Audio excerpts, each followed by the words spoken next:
Segundas Crônicas, capítulo 22, vamos ler, na verdade, é o cântico de Davi, e esse cântico expressa também uma oração, onde ele manifesta louvor a Deus por todas as vitórias que teve sobre os seus inimigos.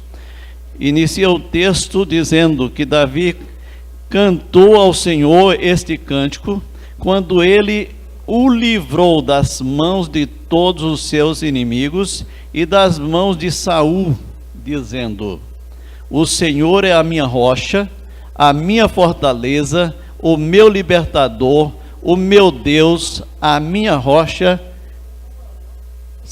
Eu falei o quê? Mas quando eu falo crônica, eu estou pensando em 2 Samuel. Vocês sabiam disso, né? Com quem eu aprendi isso? Pastor Dário. Aqui é a vez do pai aprender com os filhos. Segundo Samuel, capítulo 22, desculpa, versículo de 1 a 4. Deve estar escrito lá. Então, o versículo 3 diz: o meu Deus é a minha rocha em que me refugio, o meu escudo, o meu poderoso Salvador. Ele é a minha torre alta, o meu alto seguro. Tu, Senhor, és o meu Salvador, e me salva dos violentos. Clamo ao Senhor, que é digno de louvor, e sou salvo dos meus inimigos. Amém?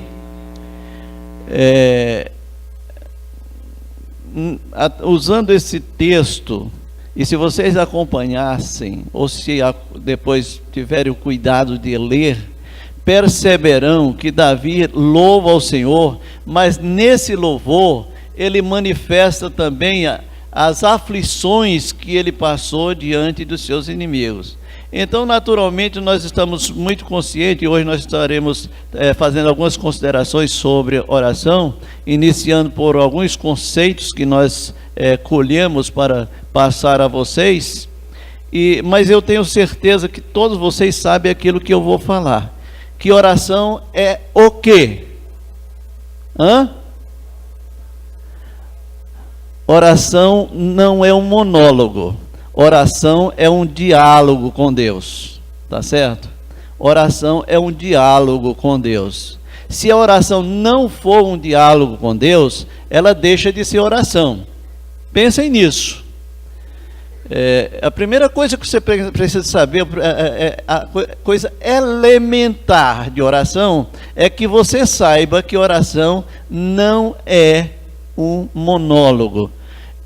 O que é isso? Você não está falando sozinho, você está falando com Deus e Deus está falando com você. Aliás, alguém disse que oração não é para que você convença a Deus daquilo que você deseja, mas é que para Deus te convença daquilo que Ele quer de você. Esse é o objetivo maior da oração.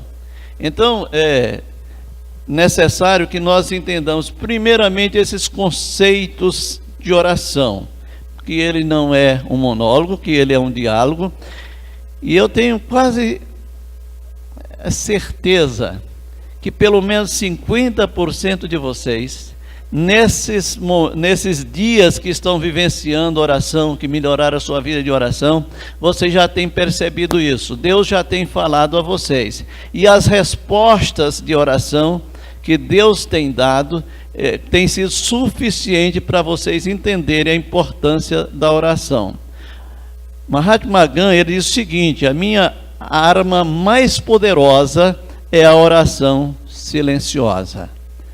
Essa dizia ele, é a minha arma mais poderosa. Sabe que há momentos que você pode, ainda agora eu estava ouvindo vocês todos orando em voz alta, e eu fiquei pensando, Deus ouvindo a todos vocês, saindo voz de todos os lados, mas há momentos que você não tem condição de fazer isso.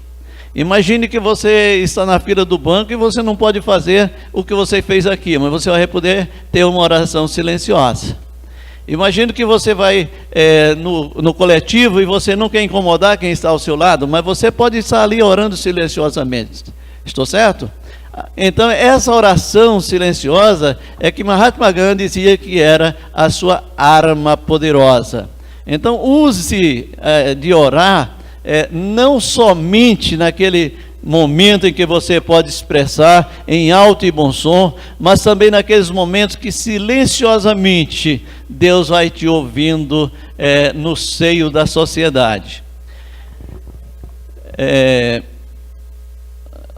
Martinho Lutero disse o seguinte, que a oração para ele é a coisa mais importante da sua vida. E que quando porventura ele negligenciava a oração, por um só dia, ele sentia a sua alma esmaecer e esmaecia também o fogo da sua oração, o fogo da sua fé, usada na oração. Imagine você que Martinho Lutero, quem conhece a história, sabe como ele lutou muito para manifestar a sua teologia, a sua fé, e com protesto que, enquanto ele era classificado como protestante, mas havia protesto de todos os lados da liderança religiosa, querendo caçar a sua cabeça. E ele orava diuturnamente, mas quando porventura ele descuidava, ele sentia a sua fé desfalecendo, morrendo. Isso mostra para nós a importância da oração. A coisa mais sublime e gloriosa, já dizia Abade Pierre, não é a oração, não é a salvação, digo, mas é a comunhão com aquele que nos salvou.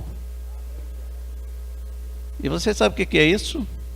Comunhão com aquele que nos salvou? É uma vida de oração.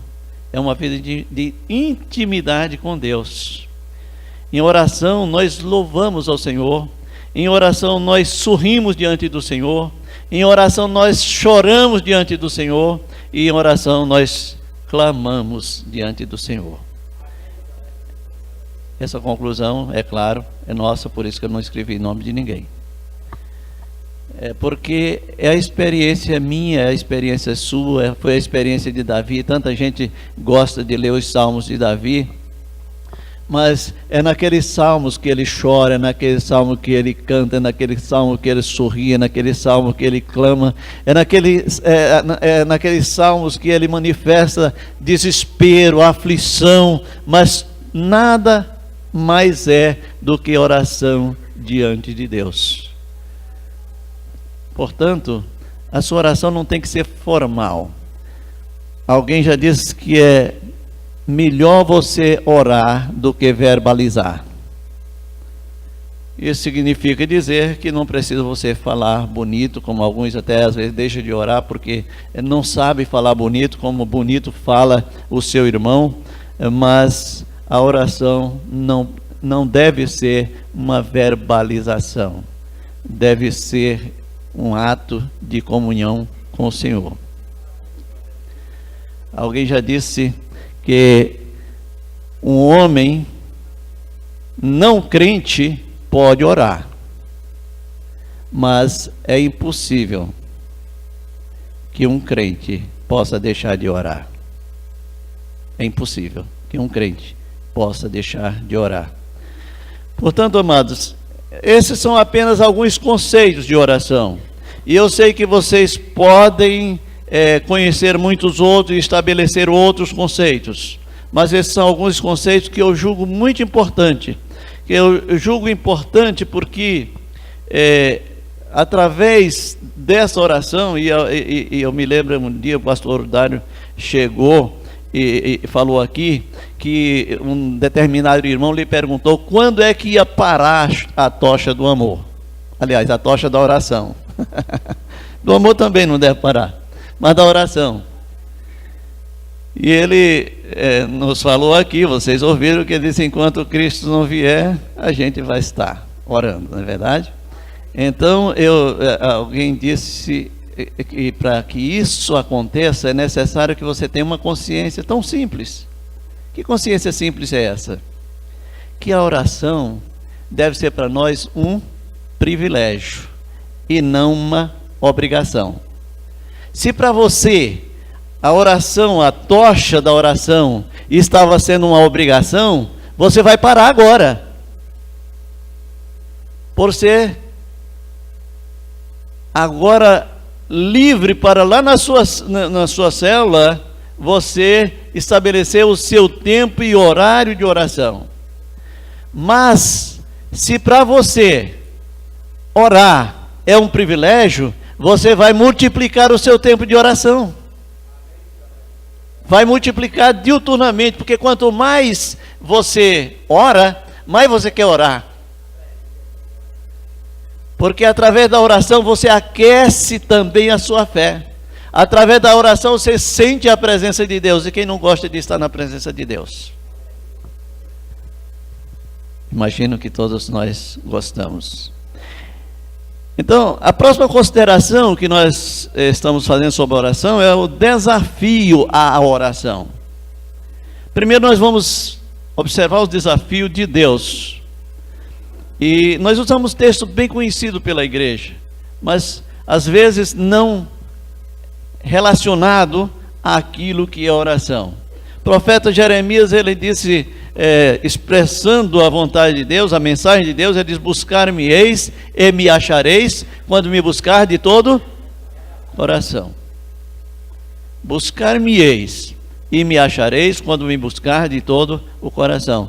Quando você está orando, está buscando a Deus? Amém? Amém. Você está buscando.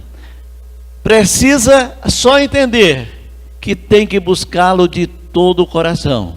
Assim como amá-lo com a sua alma, com a sua força, com o seu entendimento, também na oração você tem que buscá-lo com todo o seu coração. E Deus ainda diz, quando Salomão conclui o templo e ora a Deus, entregando, consagrando o templo, Deus declara para ele: se o meu povo, que se chama pelo meu nome, se humilhar e orar e me buscar e se arrepender dos seus maus caminhos, então eu ouvirei dos céus, perdoarei os seus pecados e curarei a sua terra. Amados, isso é um grande desafio, porque você conta com Deus. Deus já se coloca à sua disposição. Aliás, Deus se colocava ali para Israel, diante de Salomão, à sua disposição de abençoar aquele povo. E ele diz: se faltar chuva na terra e esse povo orar, eu vou atender a sua oração. E aí o profeta Elias teve essa experiência, já no Novo Testamento, você vê o registro por Tiago, que faltou por 3 anos e 6 meses. E ele orou e Deus mandou a chuva. Deus está querendo atender as nossas orações. Deus nos desafia a orar. Esse desafio à oração é um desafio divino para nós. E Jesus também nos desafiou, dizendo que peçam e receberão, busquem e encontrem, bata a porta e ela será aberta para você. Porque todo aquele que pede, recebe, e aquele que busca, encontra, e aquele que bate, lhe será aberta a porta. Isso é em oração. Pedir é suplicar a Deus pelo suprimento das suas necessidades, quer sejam de ordem material, quer sejam de ordem espiritual. Vocês lembram da oração de Davi em Salmo 51? Ele: Senhor, restitui-me a alegria da tua salvação. A vida de Davi estava miséria. Aliás, ele disse já no Salmo 32, que enquanto ele ocultava, eu falarei isso depois, os seus pecados, seus ossos se apodreciam. Isso é uma outra referência. Mas lá no 51, ele pedia a Deus que refrescasse a sua alma, que restituísse a alegria da salvação, porque ela não passava de uma sequidão de estio.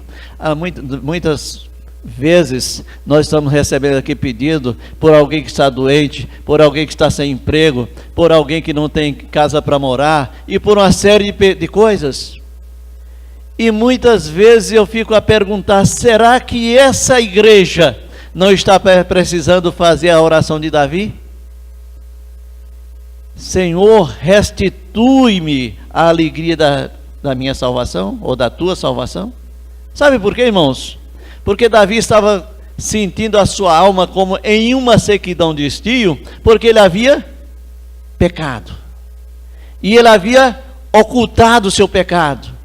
E muitas vezes, eu sei que nós, seres humanos, inclusive eu, e você também,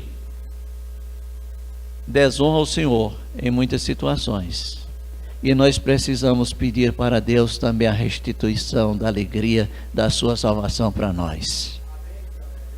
Nós precisamos, irmãos, não são poucas as vezes que eu clamo ao Senhor: Senhor, eu não quero viver uma vida árida, eu quero estar sentindo a tua presença, eu não quero só falar contigo, mas eu quero saber que o Senhor está falando comigo também. E eu acho que se você não for hipócrita, você vai dizer a mesma coisa. Eu me lembro de lendo a biografia de John Wesley, diz que ele estava numa situação tão crítica, que ele passou a noite inteira, aliás, ele já vinha buscando avivamento espiritual, e chegou a situação que ele disse: Deus, hoje eu não durmo, enquanto o Senhor não me der a bênção do avivamento. E ele estava sofrendo, era um homem crente, era um pastor, aliás, um missionário, e estava sofrendo isso, mas ele não dormiu naquela noite, até quando 4 horas da manhã, o Senhor respondeu a sua oração. E aí, eu posso imaginar que ele poderia ter saído dali como Davi, no Salmo 32, feliz é aquele cujo pecado é perdoado.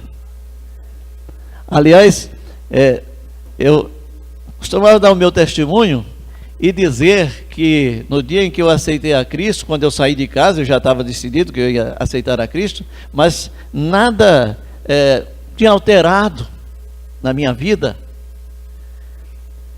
Mas depois que eu cheguei e disse ao pastor: eu quero que ore por mim, porque eu quero servir ao Senhor a partir de hoje.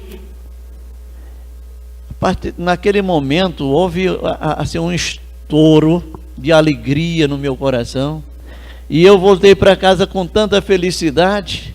E se alguém, eu sempre disse isso, se alguém me perguntasse por que eu estava tão feliz, por que eu estava sorrindo sem motivação externa, eu só sabia dizer que eu não sabia, mas eu só sabia que eu tinha aceitado a Jesus.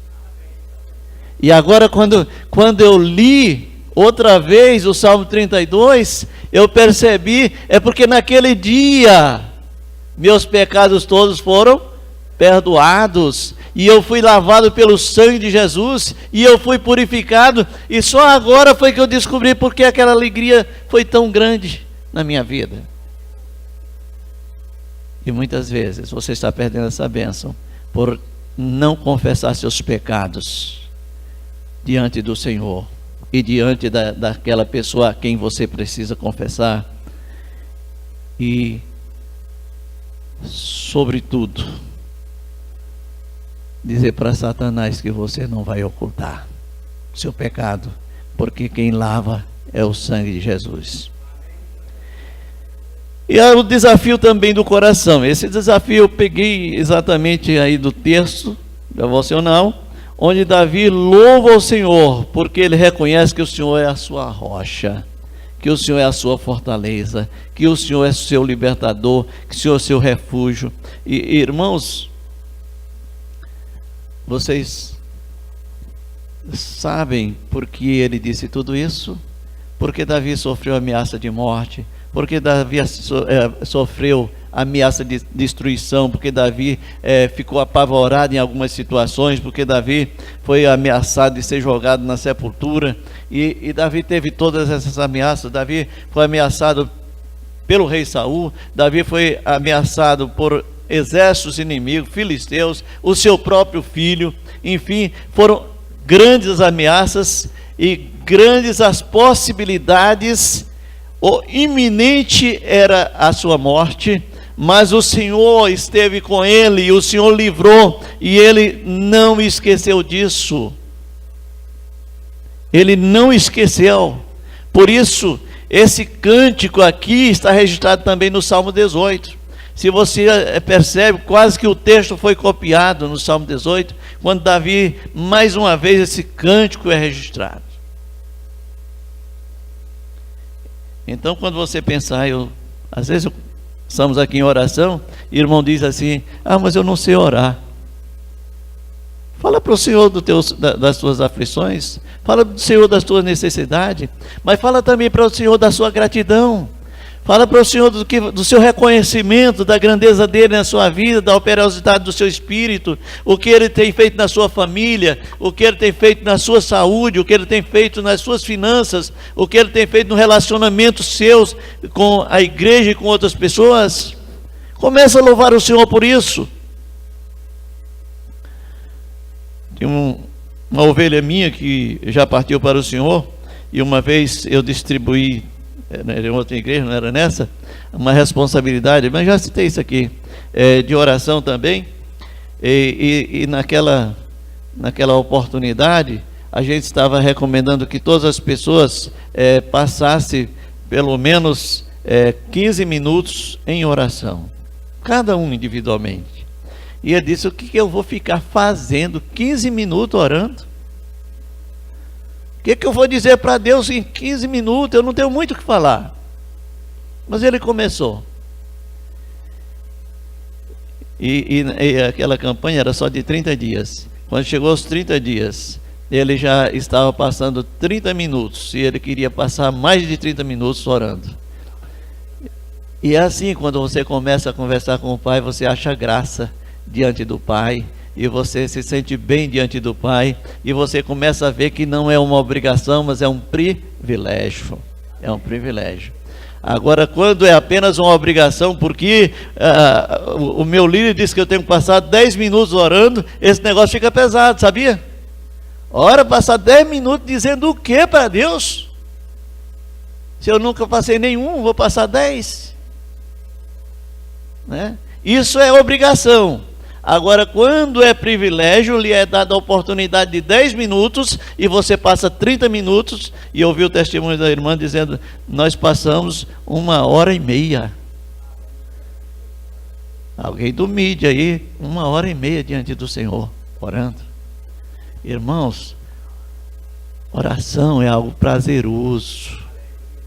Não é que você chega para Deus só para mendigar as coisas de que você necessita, mas é porque você chega para Deus também para dizer para Ele da sua felicidade de servi-lo, dizer para Ele da sua gratidão, porque Ele curou sua filha, porque Ele curou seu esposo, a sua esposa, porque Ele agiu na vida da sua família, o seu relacionamento estava quebrado e Deus emendou. Há tantas coisas que você tem que dizer em oração para Deus. Eu quero dizer para vocês só uma coisa: eu estou sem relógio e não estou interessado nele, viu?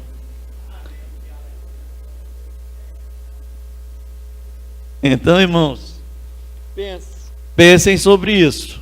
Meu desafio a vocês é um desafio mesmo, porque eu sei porque o pastor desinstitucionalizou esse momento da tocha.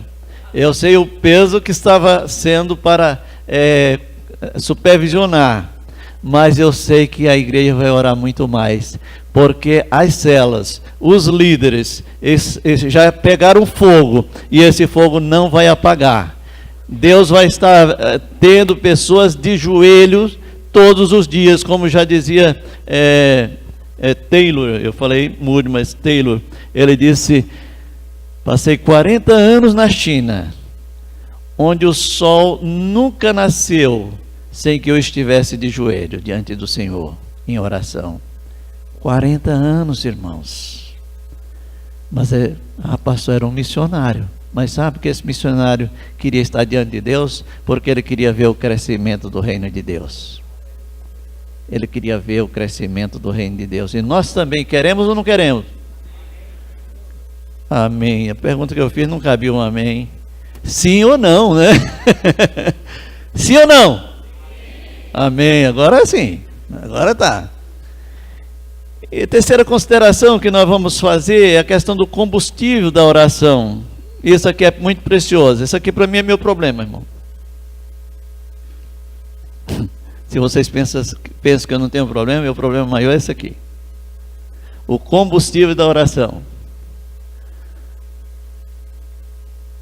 Aí eu coloquei algumas situações lá em Mateus capítulo 9, onde nós temos o Jairo, e o Jairo me é um grande exemplo. Jairo não era evangélico, mas ele ouviu sobre a fama de Jesus quando operava milagre, e Jairo chegou para Jesus, e a sua filha estava moribunda, e ele chegou para Jesus e pediu para Jesus que curasse a sua filha, e Jesus disse que iria lá. Ele disse: não, o senhor nem precisa ir, o senhor precisa só determinar, e ela vai curar. Irmão, é assim que vocês tratam?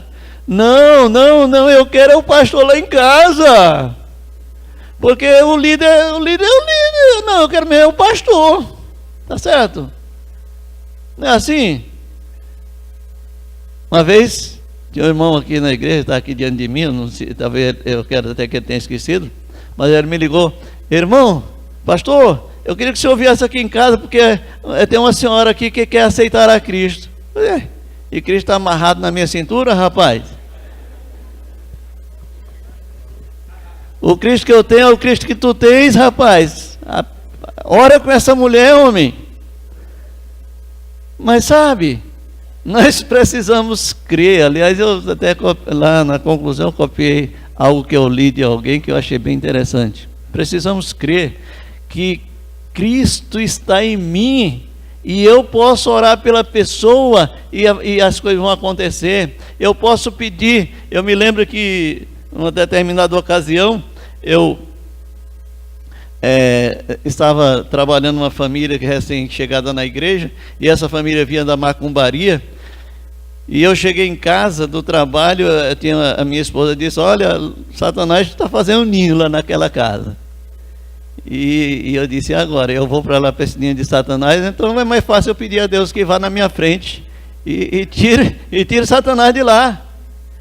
E graças a Deus, quando eu cheguei lá, a situação já estava bem dominada. Tinha ido um pastor na minha frente, e esse pastor estava vivendo uma situação tipo assim: tirava o demônio de um e o demônio corria para o outro, tirava o demônio do outro, o demônio corria para o outro, e ele estava nessa situação. Quando eu cheguei, aí ficou mais fácil, né? Porque o demônio foi rodeado, agora não era um pastor mais, eram dois, e Jesus Cristo já tinha vindo na frente, e graças a Deus nós dominamos a situação. Mas é necessário que você creia nisso. Jairo disse: não, Senhor, o senhor nem precisa ir, só manda, e ela vai ficar boa. Jesus foi, e todo mundo achava que começou a gozar da cara de Jesus, porque Jesus disse que ela não estava morta, todo mundo sabia que ela estava morta, mas Jesus foi, porque ele atendeu a oração de um cara que nem era crente, e ele vai atender a tua oração, se você crer, porque o combustível de Jairo foi a fé, e esse é o combustível para mim e para você em nossas orações. A mulher hemorrágica nem falou com Jesus, nem falou, mas tocou. Ela tinha medo, tinha vergonha da sua situação, porque eram 12 anos de hemorragia. Imagine vocês, as mulheres sabem como é que fica essa situação da hemorragia, e ela já tinha gastado tudo, e antes ela parece que tinha bastante dinheiro, mas agora já não tinha nada, só doença. E ela não queria se expor mais, mas ela só tocou. E aquilo parece ser aquela oração silenciosa que é a arma do crente.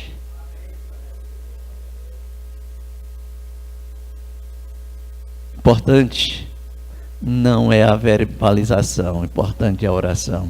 E aquela mulher fez uma oração silenciosa apenas com um toque no Senhor.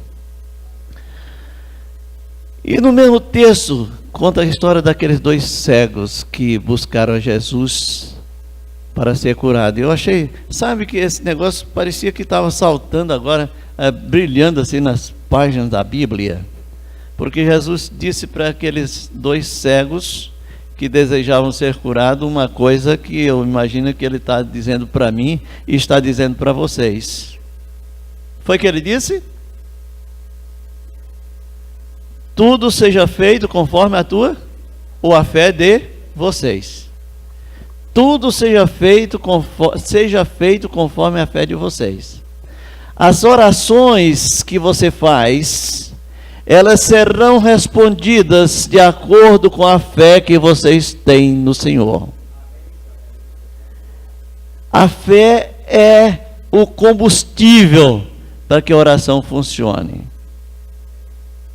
Foi a fé que levou Jesus a curar ressuscitar aquela criança. Foi a fé que levou Jesus a curar a mulher hemorrágica. Foi a fé que levou Jesus a curar aqueles 2 cegos.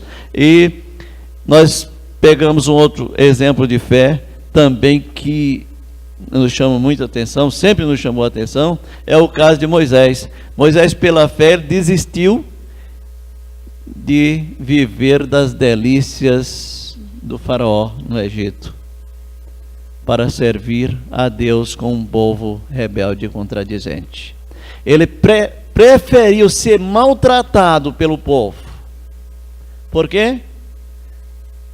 Porque ele sabia que Deus tinha algo precioso para ele. Deus tinha algo. Ele cria no invisível, ele cria nas promessas de Deus, ele sabia que Deus ia lhe recompensar. E eu não sei se como vocês fazem na oração de vocês. Eu não sei como que é a fé de vocês. Eu não sei como que é a confiança de vocês, mas eu sei de alguma coisa que às vezes me chama atenção, e chama muita atenção mesmo. Às vezes a mulher é muito crente, e até de oração, mas se o esposo não tiver, ela não dorme sozinha em casa. Né? E eu fico imaginando, quem é o mais poderoso? É a porcaria do esposo ou é Jesus Cristo, Senhor? Quem é? Eu não entendo a nossa fé de jeito nenhum, gente. Eu sei que eu vou morrer, não vai demorar muito, mas eu não entendo essa nossa fé. Nós confiamos tanto em Deus, mas nós precisamos de alguém estar perto da gente. Que é isso?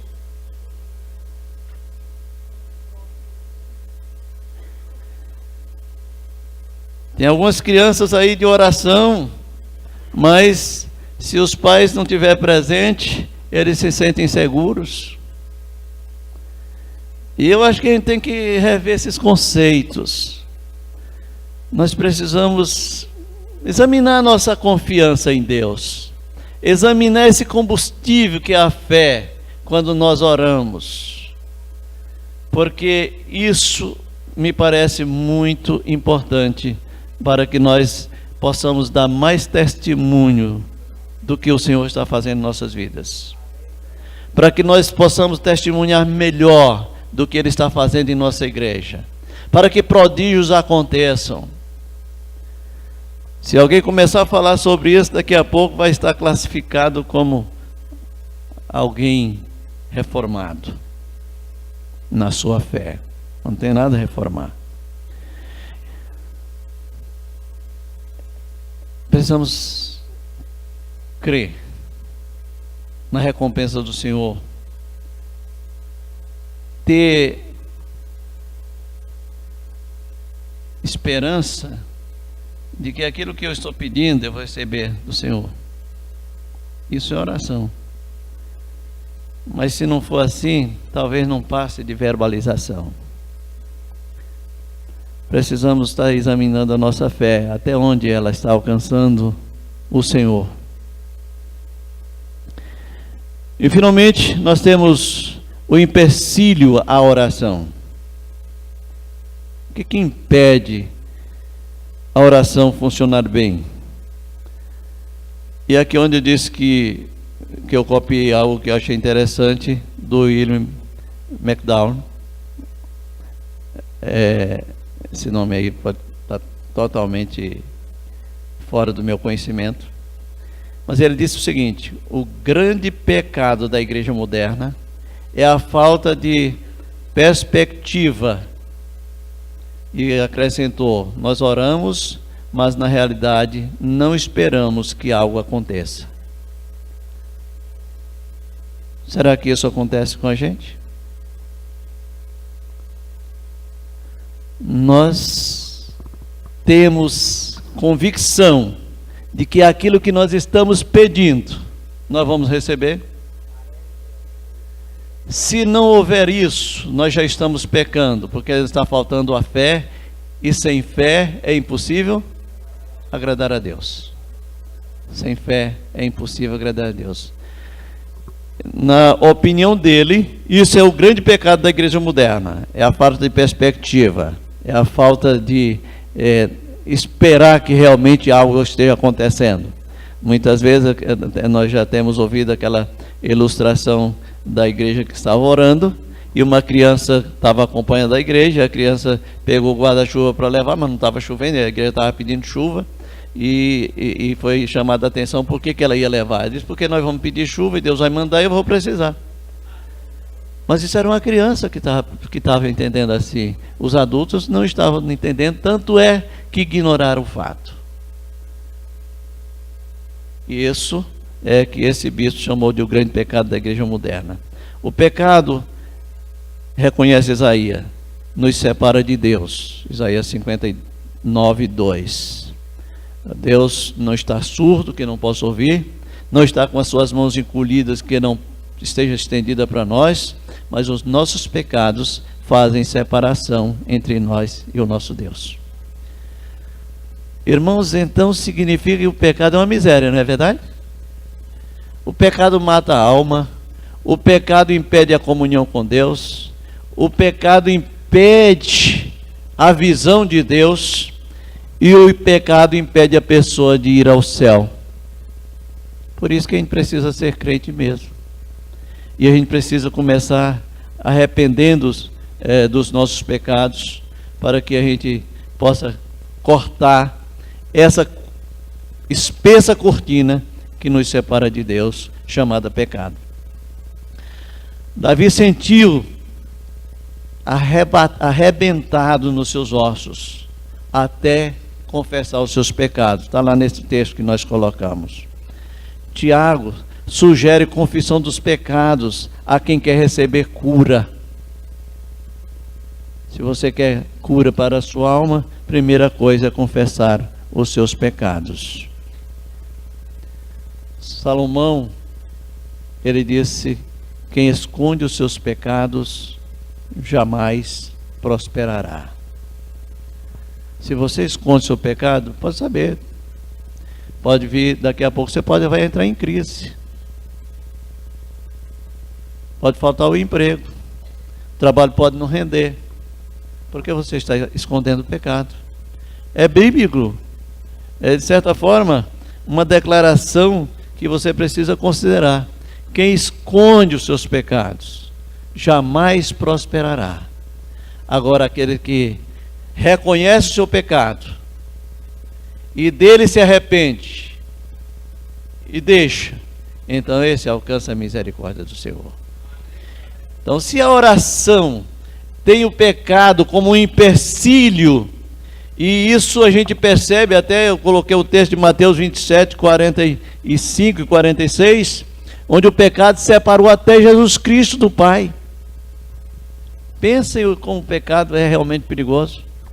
É uma cortina espessa que nos separa de Deus. Quando Jesus Cristo tomou sobre si os nossos pecados, ele foi separado de Deus. E aí, por 3 horas, houve trevas sobre toda a terra. E Jesus clama: Lama, lama, sabactani. Deus meu, por que me desamparaste? O pecado levou o filho a sentir esse distanciamento do Pai. E muitas vezes nós, seres humanos, ignoramos quando nós estamos tristes na fé, desanimados na caminhada cristã, nós ignoramos que o pecado pode ser a chave para estar gerando essa tristeza, esse desânimo, essa angústia, e muitas vezes te leva até a depressão. Concluindo, irmãos, lembrando que sugiro para a liderança que trabalhe essa conclusão, porque eu não coloquei aquelas 3 básicas perguntas. O que é orar para você? Um privilégio ou obrigação? Vão discutir vocês isso lá na célula. E vai ser o momento talvez mais importante para vocês tratar como vai ser a ministração do tempo a orar na sua própria célula, por quanto tempo, como será distribuído. É uma oportunidade para vocês. Você tem aceitado o desafio de orar? Eu sei que não tem faltado desafio da igreja. A igreja tem desafiado de muitas vezes e de muitas maneiras. Podemos aqui usar até a expressão do escritor aos Hebreus. Você tem aceitado esse desafio? Ou você tem sido dominado pelo sono, dominado pelo trabalho, dominado pelo descuido, e tem deixado passar em branco, e a tocha tem caído naquele horário que seria o seu? Se a fé é o combustível da oração, como está o seu combustível? Né? Diz para vocês que esse é o meu problema, eu quero mais. Eu acho pouco aquele que está comigo. Mas como eu sei que é dádiva de Deus, só continuar orando e pedindo. Lembre-se que tudo será feito conforme a sua fé. O negócio que você vai fazer, o relacionamento na sua casa, a obediência dos seus filhos, o relacionamento do seu trabalho, o relacionamento no seu colégio, tudo vai depender de acordo com a sua fé. Esteja consciente que sem fé jamais agradará a Deus. Amém? Nós vamos... Eu fui bem-aventurado, porque eu tinha tanta liberdade que era só a introdução, então eu coloquei esses conceitos, mas quem realmente vai continuar falando sobre oração é a igreja, através do pastor presidente e dos demais pastores que ele convidar, imagino eu. Mas eu fiquei sentindo que eu preciso desafiar vocês a entender que se o pecado impede uma vida de oração, se o pecado impede a tua comunhão com Deus, se o pecado apodrece a tua alma, leva a tua alma a uma sequidão de estio, o que deves fazer? Arrependa deles. E arrepender significa deixar. E aquele que confessa e abandona, adquire a misericórdia do Senhor. Então faça isso, pense sobre isso, Não deixe pecado atrapalhar a tua comunhão. Não deixe pecado atrapalhar a tua vida espiritual. Não fique mendigando uma vida cristã que você não tem, porque você ainda não abandonou o pecado, ainda pensou que podia ser cristão levando consigo, e você não tem conseguido orar.